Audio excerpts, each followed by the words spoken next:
시간입니다. 안녕하세요. 이기범입니다. 안녕하세요. 김동환입니다. 네, 저희 그 꼬마거미 당당히 소모는 아파트에 이어서 네. 이번에 청소년 편은 2m를 보니까 그리고 48시간 네. 이훈실 작가 작품이죠. 네네. 네, 오늘도 저희는 글마루 한옥 어린이 도서관에서 네. 촬영을 하고 있고요. 네. 뒤에 이렇게 배경을 보시면 아시겠지만 사실 이렇게 한옥에 이렇게 오랜만에 앉아서 네. 이렇게 책에 관한 이야기를 하는 것 사실 이 기회가 아니라면 평소에 좀 있을까 이런 생각이 들죠. 그렇죠. 네. 네. 뭐 올 때마다 느끼는 건데 우리 집이면 좋겠다.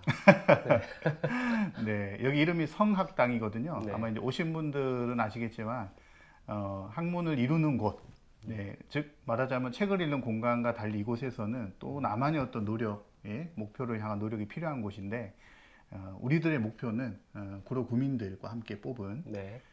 구로의 책 4권을 하나하나 찾아서 그 속에 담긴 뜻들을 또는 여러 가지 시선들을 함께 해보는 것이 목표가 되겠죠. 그죠? 네네. 네.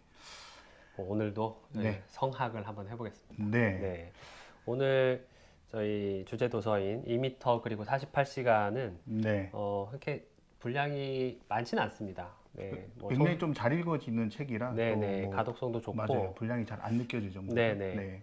유현실 작가님이 원래 좀 묵직한 소재, 주제 의식을 가지고 네. 글을 쓰시는 분인데 이야기는 그에 비해서 굉장히 또 잘 읽히는 특성을 또 갖고 계시거든요. 네. 저 같은 경우는 유현실 작가를 청소년 소설보다는 저희 아이가 동화로? 네, 네. 동화도 많이 쓰셨기 때문에 네, 네.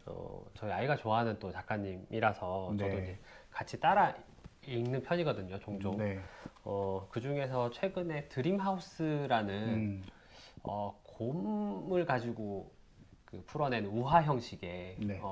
그 가족극인데 그 작품이 좀 이렇게 인상 깊었고 한번 유은실 작가 작품을 한 번은 안 읽어보신 분들은 잘 모르시겠지만 한 번 이렇게 경험을 해보시면 금방 팬이 되실 수 있는 네. 그런 또 좀 흡입력을 또 가진 작가님이십니다. 아마 그 대부분은 오늘 저희가 이야기를 하는 2m 그리고 48시간이 처음일 수도 있거든요. 근데 아마 읽으시면서 느낄 겁니다. 이 풀어내는 어떤 방식 굉장히 이제 유쾌함도 들어 있고요. 네네. 따뜻함도 묻어 있고. 네, 맞습니다. 사실 이제 결말이 좀 무겁거나 아니면 이 조금 힘든 책들도 사실 청소년 책이 많은데, 네, 있죠. 예, 그곡하고는 좀 다른 방식으로 네. 풀어 나가는 부분이 있어서 다른 책 뭐 쓰셨나 이렇게 보기 좀 좋은 네. 작가가 아닐까 이렇게 생각도 네. 합니다. 네. 제목을 처음 보고는 저는 코로나 이후에 쓰신 건가 했습니다. 네. 자가격리와 거리두기 예, 2m 48시간. 뭐 그런 식인가 해서 책 받자마자 저는 네. 그 언제 쓰신 책인가 먼저 봤어요. 네, 봤더니 코로나는 시작되기 전에 쓰신 네. 거더라고요. 2018년 작이더라고요. 네, 네, 그래서 그렇다면 2m 48시간은 뭘까? 네, 이게 제목부터가 좀 궁금증을 자아내는. 먼저 제가 줄거리를 간단하게 네. 소개를 드리겠습니다. 이 소설은 다 읽고 나서 이제 마지막에 보시면은 작가의 자전적 소설, 네, 자전적 맞아요. 이야기였다는 것을 알 수 있으실 텐데요. 이 엄마랑 남동생과 함께 사는 여자아이, 정음이라는 아이가 있습니다. 네, 정음이. 중학교 때부터 이제 그레이브스 병이라는 좀 희귀병. 네. 뭐, 갑상선 기능 항진증 이렇게 부르죠. 뭐 실제 여기 적혀 있기로는 그렇게 희귀하진 않다. 1000명당 한두 명이니까. 네네. 예. 네, 알려져 있는 그런 병을 앓고 있습니다. 그래서 외모로도 또 마음도 고통스러운 나날을 보냅니다. 그러다가 이제 환자를 대하는 친구들, 사람들의 태도에서 상처도 있고 또 아닌 척 애쓰기도 하다가 마지막에 이런저런 치료 끝에 방사성 요오드 치료를 받기로 결정을 하면서요. 피폭 치료인 거죠. 네네. 아주 치명적인 그 피폭은 아닐지라도 그 청소년이 경험하기에는 엑스레이나 이런 것보다는 훨씬 더 좀 겁을 먹을 수 있는 그런 치료법을 결정을 하고요. 그러고 병원에 간 그날 이제 벌어지는 2m 48시간의 수수께끼가 이제 풀리는 그런 이야기입니다. 사실 뭐 그 갑상선이라는 말은 평소에도 우리가 좀 들어봄직한 말이고요. 네네. 아까도 제가 말씀드렸지만 그 저도 한번 찾아보니까 예, 그레이브스 병은 저도 좀 낯설었는데 네. 갑상선 기능 항진은 제가 어디서 들어본 것 같아요. 아, 그래요? 예, 그 곰곰이 생각해 보니까 네. 제 주변에도 갑상선에 문제가 있어가지고 좀 힘들다, 뭐 일을 오래 못해, 뭐 예, 살이 빠져, 뭐 이런 얘기도 좀 들었었거든요. 네네. 이제 그 병이 갑상선 이상으로 일어나는 병이 여러 종류가 있는데 대부분이 그레이브스 병이래요. 그래서 거의 등치하다시피 얘기를 하는 경우도 많은데 예, 남녀 간에 이렇게 발병 비율이 굉장히 차이가 나더라고요. 남성에 비해서 거의 뭐 적게는 한 서너 배, 많게는 거의 10배까지도 여성이 많이 나오고 이제 보통 이제 아주 어릴 때 나오는 경우는 드물고 20대, 30대 많이 나오는데요. 네. 작가님도 보니까 20대 때 직장 생활 막 시작하다가 이제 그 병을 이제 알게 된 거고요. 이제 여기 주인공 정음이는 이제 중학생 막 들어가면서 예, 그 병을 알게 되는 그런 케이스로 이제 이야기를 묶었더라고요. 네네. 네. 뭐 등장인물 간략하게 소개해 주시죠. 일단 뭐 주인공이 정음입니다. 뭐 놀림 받을 때는 뭐 논란 정음, 훈민 정음 뭐 네. 예, 그렇게도 이렇게 표현이 되는데 왜 논란 정음이냐면 그 여러 가지 증상들 중에 눈이 이렇게 돌출되는 그렇죠. 네, 물리적으로 예, 살은 빠지고 눈은 나오니까 뭔가 이렇게 쳐다보는 느낌이 예, 날 거고요. 네네. 아마 이제 그 정도 나이대이기 때문에 아이들이 뭐 배려나 걱정보다는 일단 뭐 외형적으로 보이는 모습에 대한 장난이 먼저 나올 수 있겠죠. 네. 아무튼 여기 그 글을 이제 이어나가는 주인공은 정음이고요. 네. 정음이의 가족들이 등장을 하죠. 네. 동생도 나오고 엄마. 네. 엄마 아빠가 이혼한 상태입니다. 근데 생각보다 이제 엄마 아빠의 비중이 간접적으로는 많이 나타나고 전화나 이런 걸로 나타나지만 굉장히 이제 뚜렷한 어떤 캐릭터성을 좀 띠는 것 같다는 생각이 들고요. 아버지는 사업으로 망하신 분이고 엄마는 억척스럽게 일을 하면서 가족을 먹여 살려야 되는. 근데 굉장히 이게 힘들거나 좀 아프게 그려지기보다는 예, 뭐 왜 그렇게 됐나가 아니라 현재를 이겨 나가려는 모습에 좀 일상을 좀 엿보게 하는 캐릭터로 그려놨고요. 아버지와 엄마 이 캐릭터가 굉장히 좀 상반된 캐릭터. 네네. 그래서 아버지는 뭔가 이제 사업을 할 사실 좀 그릇은 안 되시는 분 네. 같고 좀 나약한 어떤 캐릭터. 네. 좀 소심하고 그런 캐릭터라면 엄마는 그냥 좀 억척스럽게 대장부 같은 그런 모습을 지니고 있으면서도 아픈 정음이에게만은 굉장히 따뜻하고. 사실 이제 정음이 어떤 대화와 여러 가지 이제 상상의 내용들이 엄마 아빠의 피를 물러받았구나라는 생각까지 가게끔 두 사람 캐릭터 잘 그려져 있고요. 동생은 정말 동생 역할을 합니다. 예, 딱 누나를 둔 동생 역할을 잘 하고요. 그리고 무엇보다 이제 그 친구들의 존재가 두드러지는 책인데 뭐 일단은 어린 시절의 친구 선우라는 친구가 나오죠. 이제 어찌 보자면 선우가 복선과도 같은 역할을 하는 예, 어릴 때 한 번쯤 우리가 만날 수 있는 한 반에서 좀 아프거나 이런 친구들이 있는데 보통 이런 친구들이 배려받지 못하고 따돌림 당하거나 놀림받는 경우가 있는데 이제 그게 내 모습이 될 거. 예, 그 다음 이제 중학생이 가면 그러면서 그때 이 아이의 마음이 어땠을까를 돌아보는 그런 장면들도 좀 나오고요. 그리고 아니나 다를까 친구들을 만나는데 사실은 이제 친구들이 이제 막 청소년기니까 이래저래 변할 때잖아요. 그래서 친구들의 마음도 왔다 갔다 하는데 아무튼 가장 친하다고 여겼던 친구들이 등장하는데 이름이 안 나오고 이니셜로 나와요. 그냥 예, H 뭐 이런 식으로. 네, 맞습니다. 그리고 그 친했다는 친구는 오히려 이내가 이제 가장 이내가 아니죠. 주인공 정음이가 가장 힘들게 여기는 피폭과 관련해서는 병원에 가야 되는 그 당일날 싹 빠지죠. 안 오죠. 그 전까지는 병원에 한 번씩 따라오다가 그러면서 오히려 평소에는 생각지 못했지만 이렇게 알고만 있었던 친구가 갑작스럽게 등장하죠. 그 이내라는 친구고요. 짝으로 이렇게 바로 옆자리에 앉아서. 근데 짝인데 왜 안 친한 친구 있잖아요. 그렇죠. 그런 관계였는데 있을 수 있죠. 사실은 이제 이내가 보이는 것이 뭐라고 할까요? 이내 또 캐릭터가 누구에게나 좀 뭐 이타적이거나 뭐 이렇게 매달리는 그거보다는 자기 개성이 뚜렷한 친구? 취향도 뚜렷하고. 친구가 힘들면 그냥 그 자체로 함께 해줄 수 있다. 인 거지. 내 친밀도에 따라서 친한 친구는 곁에 있고 뭐 아니면 아니고 이런 친구가 아니거든요. 좀 멋진 캐릭터. 예, 그래서 이제 인혜라는 친구를 만나면서 정음이가 생각하게 되는 것들. 근데 네. 두 사람이 만나면서 정음이가 성장하는 듯한 느낌도 좀 들어요. 그렇죠. 예, 그래서 그런 관계들이 등장을 하고 이제 결국 제일 중요한 예, 결국 제목과도 관련이 있는 피폭 이후에 사람들과의 거리를 어떻게 띄울 것인가에서 도움을 주는 역할들을 하게 되고요. 또 이제 뭐 아빠와 또 함께 사셨던 네, 할머니도 잠깐 그렇죠. 또 마지막에 병원에 등장. 계시지만 네. 예, 그래서 뭐 이런 인물들 간의 관계들이 상당히 개성이 뚜렷하게 그려진 것 그리고 개성들 간의 연결고리가 있는 것들이 예, 좋으면서도 어느 하나가 탁 튀어가지고 정말 착하다 나쁘다 이런 개념을 주지는 않거든요.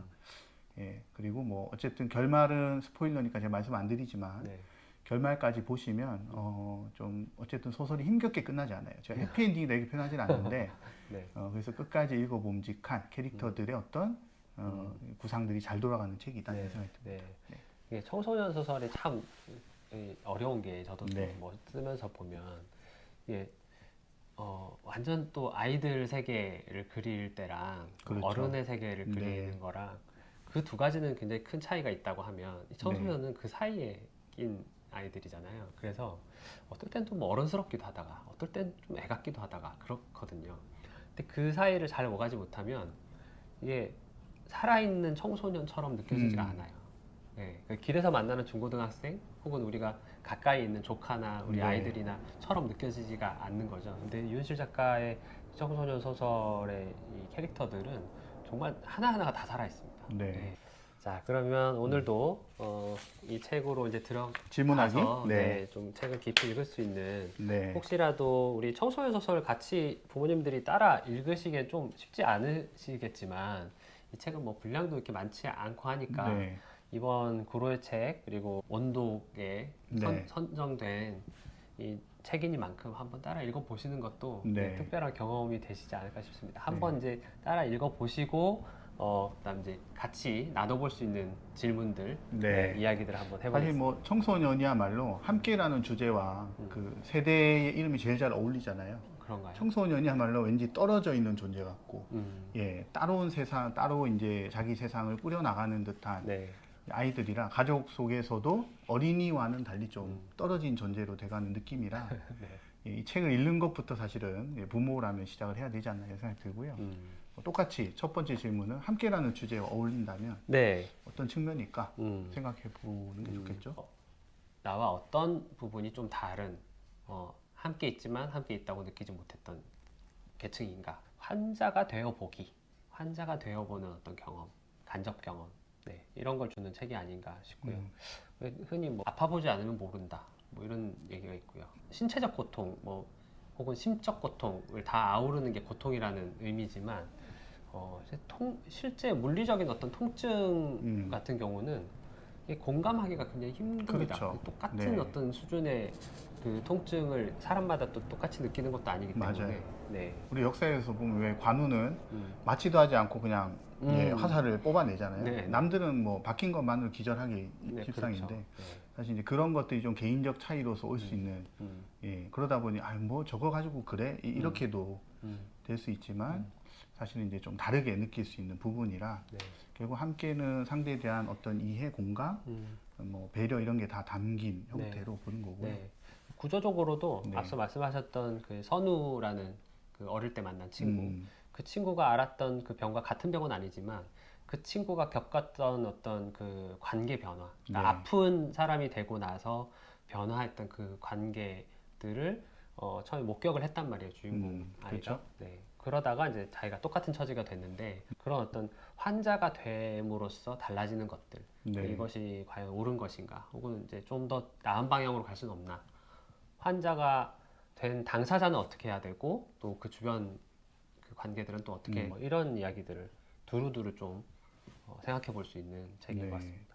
그 환자인 정음의 입장뿐만이 아니라 정음의 입장 또는 이제 그 나의 입장이라고 봤을 때 가장 좀 필요한 역할 또는 환자인 친구가 있다면 내가 해야 될 가장 필요한 역할로서는 이제 인혜라는 캐릭터가 네. 상당히 잘 살아났기 때문에 아마 읽어보시면 아 그래 이런 정도면 충분히 우리가 아픈 친구들과 이런 시간들을 충분히 잘 지낼 수 있겠구나라는 그 생각도 좀 들고요. 결국 뭐 작가님 말씀하신 것처럼 당당히가 장애, 이제 한쪽의 다리가 부족했다라는 측면에서 시작이 된다면, 소음원 아파트는 이웃 간의 내용이고 사회적 내용이기도 하죠.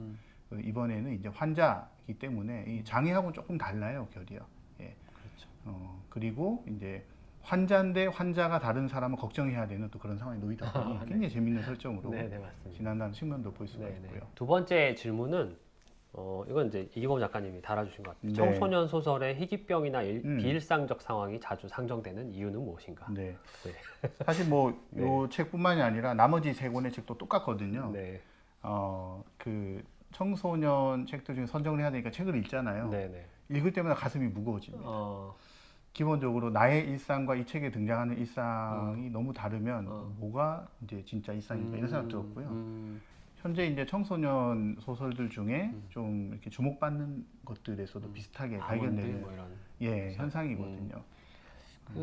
뭐 한번 이야기를 같이 자녀분들이랑 한번 나눠 보시죠. 아이가 읽은 청소년 소설들이 좀 있다고 하면 비슷한 어떤 공통점, 이런 주인공, 이런 그 환경들이 우리 주변에서는 실제로는 비일상적인데 왜 이게 소설에서는 일상적인 것처럼 이렇게 그려지느냐. 한번 대화를 한번 나눠 보시죠. 아마 제 생각에는 청소년기라고 하는 시기에 대한 우리의 어떤 인상, 뭐 그 자체가 이제 또 뭐 선입견이 될 수도 있겠지만 안정과 좀 거리가 있거든요. 안정. 이미 형성된 단계가 아니라 성장을 하는데 문제는 사실 성장만 놓고 보면 어린이 때 더 성장하기도 하거든요. 굉장히 빠르게 크죠. 근데 이제 그 2차 성징이라고도 하지만 정신적인 부분까지 함께 포함을 하면서 성장을 하는데 사회적 뒷받침이 안 되는 환경, 이런 것들이 둘러싸고 있는 불안한 요소들, 그런 것들을 이제 하나의 어떤 요소로서 끌어내고 확 몰입하기에 좋은 소재가 아닌가라는 생각이 들고요. 또 이런 부분도 있습니다. 보통 인물을 설정을 할 때 그 인물을 아까 이제 뭐 성장 이야기 잠깐 하셨지만 성장이라는 게 결국에 보면은 뭔가 잘한다는 것뿐만이 아니라 어른들도 성장이 가능하잖아요. 어떤 생각의 변화 이런 것까지를 다 성장이라고 포함한다 그러면 큰 어떤 사고나 어떤 신변상의 변화를 겪을 때 정신적으로 혹은 어떤 생각, 철학 이런 것들이 이제 변화하는 상황을 겪게 되는데 이게 사실은 소설에서 굉장히 중요한 대목이거든요. 그래서 처음에 이제 소설 그 인물들을 설정을 할 때 굉장히 손쉬운 것이 희귀병, 그리고 이제 큰 어떤 사고, 신변의 변화 이런 건데 작가 입장에서 이제 만화책이나 그림책 작가들이 캐릭터를 동물 캐릭터로 할 때 얻는 이득처럼 뭔가 하나 이렇게 좀 먹고 들어가는 부분이 있는 거죠. 왜냐하면 희귀병을 이게 좀 자극적이기도 하거니와 인물의 어떤 그 운신의 폭을 확 제한을 함으로써 캐릭터에 몰입을 할 수도 있고 그 캐릭터가 어떤 캐릭터인지 굉장히 부각시켜 줄 수 있기 때문에 작가 입장에서 이런 설정은 굉장히 매력적이고 유혹적인 소재가 분명한 것 같아요. 그런데 이걸 또 잘 다루기는 쉽지가 않습니다. 왜냐하면 이게 널린 게 그런 소재다 보니까 그러니까 이런 소재임에도 불구하고 잘 다룬 작품들이 정말 인기가 있는 거고 그걸 또 잘 다루는 작가들이 잘 쓰시는 분들인 거고 그리고 이제 통증이라는 게 비유하는 부분들이 또 분명히 있습니다. 같은 사회 환경, 같은 가정 환경에서 살아가더라도 어떤 사람한테는 별일 아닌 것이 어떤 사람에게는 굉장히 큰 상처가 되기도 하고 못 견디게끔 나는 이 사회는 이대로는 내가 살 수가 없으니까 바꿔야 되겠다는 어떤 마음을 먹게 되기도 하고 그런 부분들이 있기 때문에 어떤 사회의 문제의 어떤 척도가 되는 사람은 사실은 되게 좀 비유적으로 말하자면 아픈 사람인 거죠. 아프지 않은 사람은 그 사회를 변화시킬 수가 없는 거예요. 그래서 우리 주인공들이 좀 더 예민하기 때문에 좀 더 다른 사람보다 더 아프다면 주변 어떤 관계는 많이 달라질 수 있겠지만 그 사람 때문에 사회가 바뀔 수 있고 어떤 우리 조건들이 좀 발전하는 방향으로 갈 수 있다. 그런 어떤 비유도 되는 부분이기도 합니다. 뭐 아픔 이전과 이후가 달라질 수밖에 없는 것, 그게 이제 변화의 단초가 되는 거죠. 뭐 또 청소년 소설이라는 요 딱 한 분야만 놓고 또 생각을 해보자면 우리 아이들이 아주 뭔가 대단한 걸 성취하면서 느끼는 어떤 배움 네.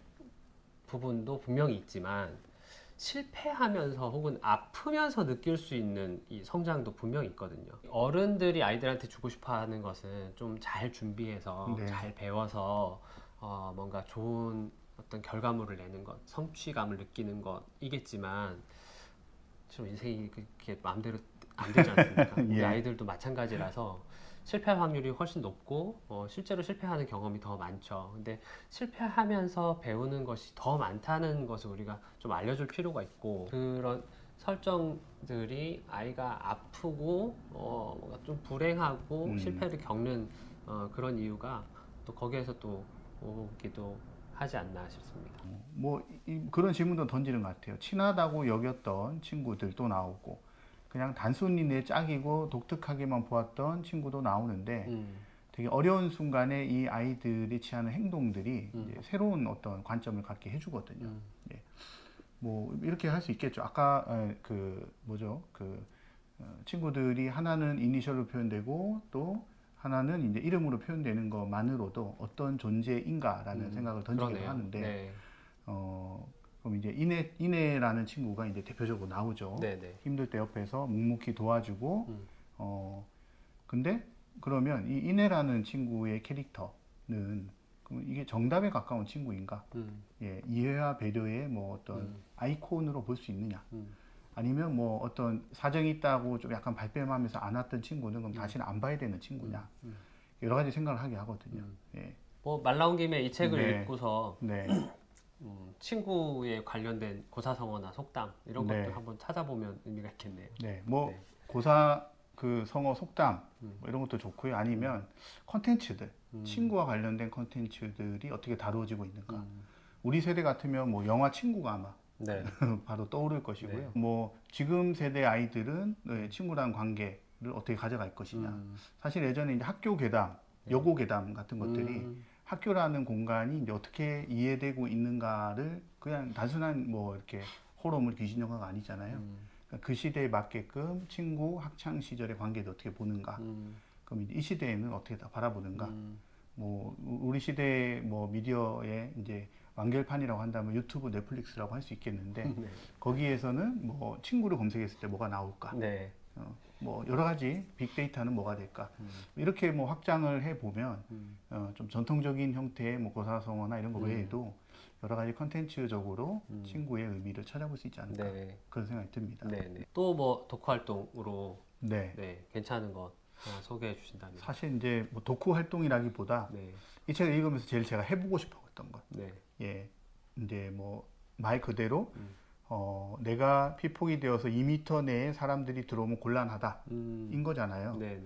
그러면 정말 그것을 지키면서 정음이가 할머니 집까지 가는 그 과정을 한번 이제 재현해 보면 어떨까? 예, 그러면 조금 색다른 느낌이 들지 않을까? 사람들과 우리가 생각보다 되게 가깝게 밀접하게 만날 수밖에 없다는 것을 좀 역으로 알게 되지 않게 생각이 들어서요. 결국에 이 책에서 이제 제시하는 것은 아마 그런 장면이 맞을 것 같은데 그러니까 결국에 불가능한 일이다. 네.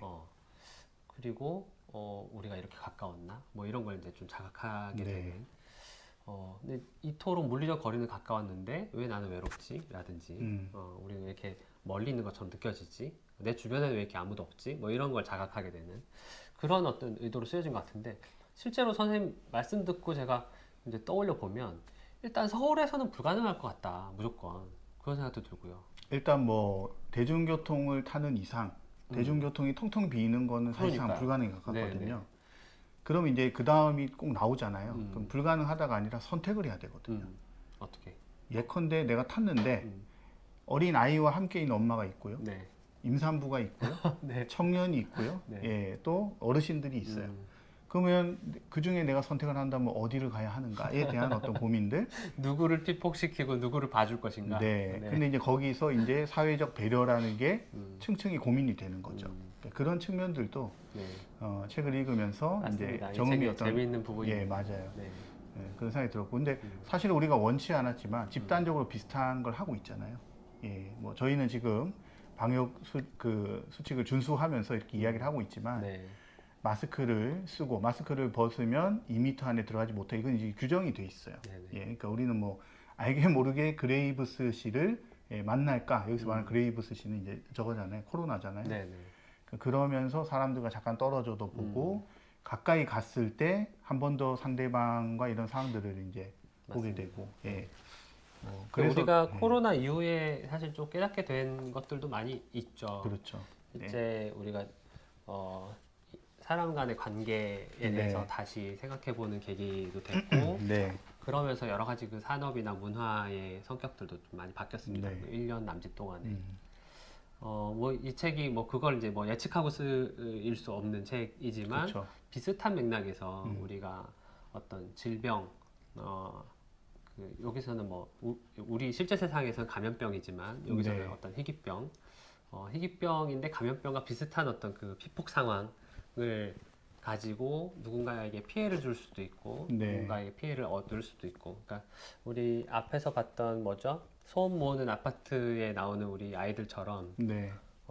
피해자가 될 수도 있고 가해자가 될 수도 있는 네, 그런 이야기였던 것 같습니다. 그 속에서 이제 자라나는 어떤 청소년들의 이야기, 성장하는 이야기, 이런 걸 담은 책이었습니다. 맞아요. 그리고 뭐 여담이긴 한데 후쿠시마를 또 빗대서 생각하고 표현이 나오거든요. 방사능이라는 것에 이제 이미지가 우리는 이제 위험 후쿠시마 이렇게 거의 등치되다시피 네네. 했는데 이거를 또 다시 떠올릴 수밖에 없는 좀 상황이 되었잖아요. 네. 예, 뭐 일본에서 오염수를. 예, 네. 근데 오염수를 방류한 결정에 사실 이제 과학적인 어떤 근거가 이렇게 뭐 방류해도 좋다의 근거로 쓰인다는 게 사실 너무 가슴이 아프거든요. 일단 기본적으로 바닷속에 있는 생명에 대한 우리 인간은 둘째 치고요. 네. 바다에 있는 생명에 대한 근본적인 어떤 이 관심이 사실 정책 결정자들에게 과연 얼마큼 있는가 이런 생각도 좀 들었고요. 네. 예. 요즘에 그래서 고질라 얘기 많이 하더라고요. 일본이 고질라 만들려고. 네, 피폭된 어떤 그 생명체들이 예, 결국에 고질라가 되어서 나타날 것이다. 네. 그게 뭐 웃자고 하는 말씀이지만 사실 좀 상황은 굉장히 심각합니다. 그렇죠. 그죠? 네. 뭐 어떻게든 올림픽을 보이콧해야 하나 이런 뭐 여론들도 있고요. 네. 뭐 소설이지만 소설 속에서는 아주 작은 피폭도 주변 사람에게 어떻게든 피해 보려고 하는 맞습니다. 것에 우리가 또 공감을 갖고 한다면 네. 현실 세계는 전혀 다른 방향으로 지금 맞습니다. 나가고 네. 있다라는 것도 보통은 사실, 피해의 정도도 돈으로 계산될 수 있다고 우리가 보는 사회에 살고 있기 때문에 네. 합의가 가능하냐, 합의금 얼마에 가능하냐 이런 것으로 산정될 수 있는 세계에 살고 있기 때문에 우리 순수한 청소년의 시각으로 보는 어떤 누군가에게 피해를 내가 입힐 수 있느냐 없느냐를 선택한다는 네. 것은 어른들의 세계와는 좀 많이 다른 그렇죠. 일인 것 같아요. 그래서 네. 우리 어른들이 읽어봐도 좀 우리가 좀 잘못돼 있는 그 인식들이 있구나. 네. 그런 생각을 하게 만드는 책이기도 합니다. 네. 그러면 여기까지 하고 이제 우리 그 명장면 한번 꼽아볼까요? 네. 네. 오늘의 명장면은 네. 선생님 먼저 말씀 주시죠. 저는 이제 그 좀 뭐 긴 글이긴 한데 제가 한번 읽어볼게요. 내 반경 2m의 붉은색 레이저 빔이 표시되고 접근 금지 붉은 선안으로 들어오면 픽폭될 수 있음 하고 안내 방송이 나오는 상상을 했다. 그게 가능하다면 사람들은 나를 전염병 환자 보듯 할 것이다. 그래도 그게 나을 것 같다. 아무 잘못하지 않은 누군가를 피해 주는 것보다는 갈등인 거죠. 네, 사실 아무도 모르거든요. 그렇죠. 그러니까 자기만 입 다물고 뭐 사실 별일 있겠어 하면 끝나는 일이지만 그럴 수 없는. 그럼에도 불구하고 그것이 알려지는 건 또 더 싫어요. 예, 내가 이제 환자 취급 받을 것이 분명하기 때문에 그럼에도 차라리 그러면 낫겠다. 이제 마음의 어떤 갈등들이 표시가 되지만 사실은 이런 갈등이야말로 정말 필요한 갈등이 아닌가 이런 생각이 들었고요. 앞 시간에 우리 선생님 그 말씀하셨지만 이 인간의 기본적인 도덕이 네, 있잖아요.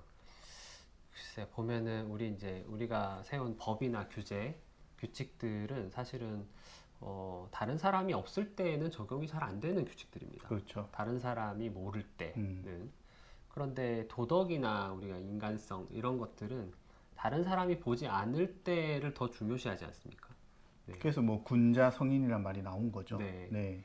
그래서 지금 이 방금 읽어주신 이 명장면 중에 나오는 이 정음이의 태도는 다른 사람이 아무도 몰라도 자기는 남에게 피해를 끼치는 것이 꺼려지는 그런 네. 상황을 보여주고 있는 거죠. 네. 선생님 어떠세요? 네, 저는 아까도 뭐 잠깐 말씀드린 것 같은데 정음이가 이렇게 그 할머니 집에 이제 찾아가는 동안에 2m를 맞추기가 너무 어렵잖아요. 네. 그 거리두기 너무 어려운데 앉아 보니까 2m 안쪽이고 앉아 보니까 2m 안쪽이고 버스에 이렇게 탔는데 뒤에 이제 그 아저씨가 이제 너무 가까이 온 거죠. 그래서 이 거리를 자각할 수 없었던 수많은 시간을 나는 이토록 타인과 가깝게 보냈던 것이다. 네, 이 장면을 꼽았습니다. 네. 그만큼 사실 우리가 이렇게 서울에 살다 보면 더 특히 얼마나 우리가 가깝게 살고 있는지 잘 몰랐습니다. 네. 우리 정말로 코로나 이후에 그걸 정말 좀 절실히 깨닫게 된 것 같아요. 네. 그럼 이제 저희가 뭐 명장면도 한번 꼽아봤고요. 아마 이제 명장면이 이 소설에 대한 한 줄 평으로 가능이 되지 않을까 생각이 되고요. 네. 별점을 한번 그래도 별점 빠질 수가 없으니까 네. 한번 매겨볼까요? 네. 네. 저는 뭐 팬심을 담아서 네. 10점 만점. 10점 만점을. 네. 네. 사실 지난 시간에 우리 재승은 작가님 네. 제가 5점 드렸었거든요. 소모은 네, 아파트. 네, 다시 한번 말씀드리지만 네, 행복을 찾아가기 위한 여정이 남았다 해서 제가 뭐 점수로서가 아니라 결국 이제 해야 될 하나의 의미로서 이제 5와 5라는 숫자를 선택을 했다면 그 이번에는 제가 이제 몇 점을 선택을 했냐면요. 제가 고민을 많이 했습니다. 네. 고민을 많이 하다가 8점. 네. 네. 8점. 네, 많은 왜냐면 겁니까? 별은 8점. 네. 왜냐면 이제 작가와 우리 사이에 2m가 있잖아요. 그래서 네. 2라는 숫자를 한번 빼봤습니다. 네. 사실 이제 그 의미가 없군요.